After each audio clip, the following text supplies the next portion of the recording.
Sejarah lengkap Benteng Rotterdam.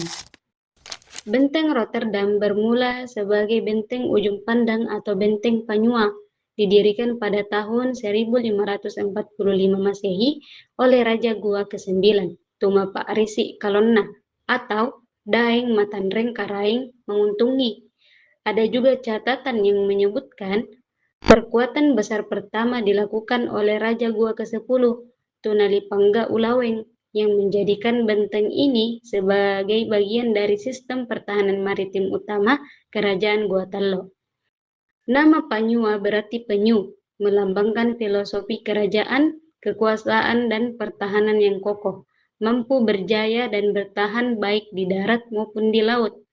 Lokasi yang dipilih sangat strategis, berada di ujung semenanjung pesisir barat Makassar, mengawasi jalur perdagangan internasional yang menghubungkan Asia Timur, Asia Selatan, dan Eropa. Pada masa kejayaannya, benteng ini berperan sebagai pusat pertahanan dan pengawasan lalu lintas laut, pelabuhan perdagangan rempah-rempah, sutra, dan barang berharga lainnya, pusat pemerintahan dan tempat menerima tamu negara, simbol kedaulatan maritim Gua Tallo yang dijuluki Raja Laut Timur. Sekitar tahun 1634 Masehi, di bawah pemerintahan Sultan Alauddin, benteng ini diperkuat secara besar-besaran. Dinding yang semula terbuat dari tanah liat dan perekat putih telur diganti dengan batu padas yang diambil dari pegunungan Kartmaros, menjadikannya lebih kokoh dan tahan serangan Mariam. Perubahan kekuasaan dan penguasaan oleh Belanda. Perebutan kekuasaan terjadi karena persaingan kepentingan dagang. VOC atau Persekutuan Dagang Hindia Timur menginginkan monopoli perdagangan rempah, sementara Sultan Hasanuddin dari Goa Tallo menolak dikendalikan.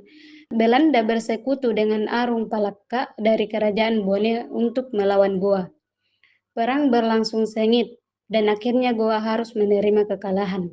Pada 18 November 1667, ditandatangani Perjanjian Bungaya, yang salah satu isinya mewajibkan penyerahan benteng ujung pandang ke tangan VOC, serta pembatasan wilayah dan kekuasaan kerajaan Goa. Setelah dikuasai, VOC di bawah pimpinan Cornelis Spelman melakukan perombakan total antara tahun 1673 sampai 1679 Masehi. Benteng dibangun ulang mengikuti gaya arsitektur pertahanan Eropa atau gaya Italia. Dibuat 5 bastion sudut untuk jangkauan tembakan meriam yang menyeluruh. Dinding dipertebal hingga 7 meter tinggi, dikelilingi parit dalam 2 meter. Nama diubah menjadi Fort Rotterdam, diambil dari nama kota kelahiran Cornelis Spelman di Belanda. Dari udara, bentuknya tetap menyerupai penyu, sehingga tetap dikenal sebagai benteng penyu. Peran dan fungsi sepanjang masa. Masa kekuasaan VOC 1679 sampai 1799, Benteng Rotterdam menjadi pusat pemerintahan dan markas militer VOC untuk wilayah Indonesia Timur, gudang penyimpanan rempah-rempah dan barang dagangan sebelum dikapalkan ke Eropa, serta menjadi tempat mengawasi pergerakan kapal dan mencegah perlawanan rakyat setempat. Masa pemerintahan Hindia Belanda 1800 sampai 1942, setelah VOC dibubarkan, benteng dikelola oleh pemerintah Hindia Belanda. Benteng Rotterdam ditetapkan sebagai pusat administrasi dan pertahanan militer, tempat pengasingan tokoh penting. Di sini Pangeran Diponegoro ditahan dari tahun 1830 hingga 1834 sebelum dipindahkan ke Manado, serta menjadi pos pengawasan keamanan wilayah Sulawesi dan sekitarnya. Pada masa pendudukan Jepang 1942 sampai 1945, Benteng Rotterdam digunakan sebagai markas tentara Jepang, tempat penyimpanan peralatan perang, dan pos pertahanan pantai. Juga menjadi tempat penahanan tawanan perang dan pejuang kemerdekaan. Pada masa awal kemerdekaan hingga kini, setelah Indonesia merdeka, Benteng sempat digunakan untuk keperluan militer TNI.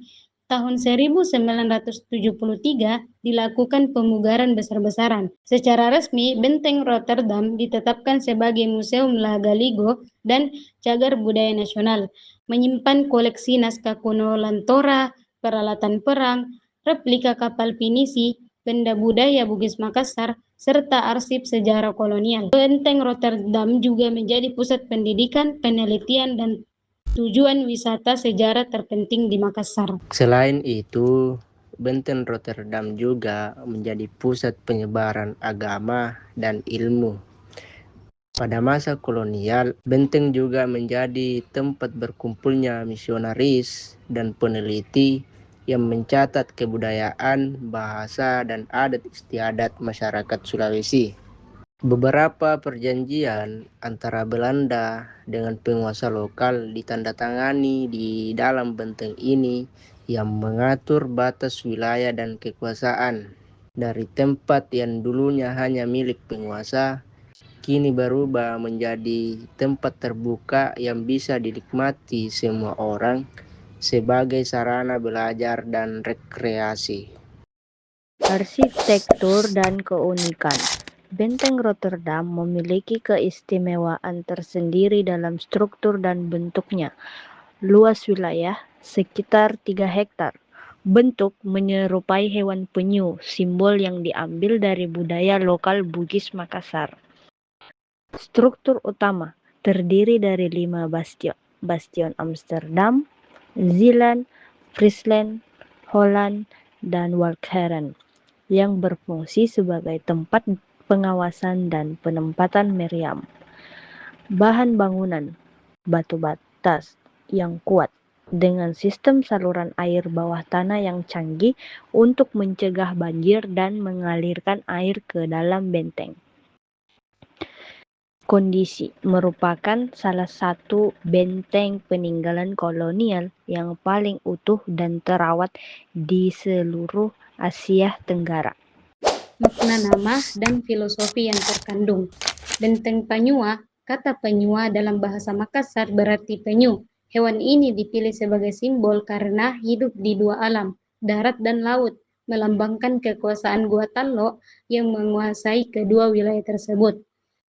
Cangkangnya keras dan tebal, melambangkan pertahanan yang kuat dan tidak mudah ditembus. Berumur panjang, melambangkan harapan agar kerajaan dan benteng ini tetap kokoh sepanjang masa. Fort Rotterdam. Nama baru pemberian Belanda diambil dari kota Rotterdam di negeri Belanda, kota pelabuhan besar dan pusat perdagangan utama mereka. Gantian nama ini juga menjadi simbol peralihan kekuasaan dan pengaruh budaya baru yang masuk ke wilayah ini. Keunikan dan daya tarik saat ini. Yang pertama adalah arsitektur langka, di mana perpaduan bentuk lokal dan gaya pertahanan Eropa pada abad ke-17 itu sangat jarang ditemukan di Indonesia, bahkan di Asia Tenggara. Yang kedua adalah koleksinya itu sangat berharga, di mana di Museum Lagaligo di dalamnya itu menyimpan naskah Ilagaligo, yaitu kisah epik peradaban Bugis Makassar yang sudah menjadi diakui oleh UNESCO sebagai warisan memori dunia. Yang ketiga adalah tempat kegiatan budaya itu sering digunakan untuk pameran seni, pentas budaya, seminar, sejarah, dan perayaan hari besar nasional maupun daerah. Dan di mana titik pusat kota itu berada di jantung kota Makassar, menjadi saksi bagaimana kota ini berkembang dari masa ke masa.